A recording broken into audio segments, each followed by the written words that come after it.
Naanda na nato mga Pilipino ang pagsulubog puti o di ba kahapuwa nga mga sinina matagsugat sa bagong tuig.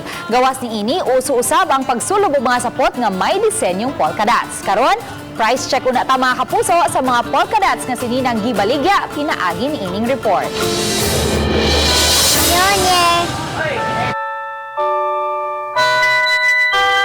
Sa Magallanes Street, dinhi sa dakbayan sa Sugbo, ubay-ubay na gyud ang mga namaligya og mga sinina nga may polka dots og disenyo. Palit ka mo og polka dots para dili mo mahutdan og kwarta. Karong tuig ka, igigay mo musulog, wa mo'y kwarta.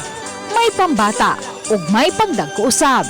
May mga duster ug aduna po'y mga shorts nga polka dots. Ang pambata nga polka dots dress mapalit lang sa tag 50 pesos ang usa. Samtang ang shorts nga pambata tag 100 pesos ang tulo ka piraso.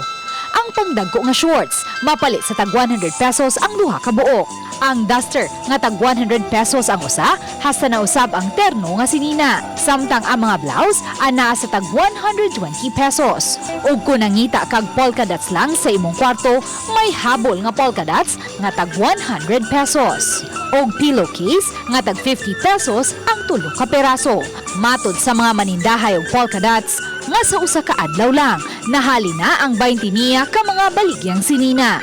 Karong panahon na halin kayo kay kumpirmo sa unang panahon ng labay nga wagi halin. Uban ni Lian Sinkulan o Cleofer Lumayag, Luan Merondina, Balitang Lisda.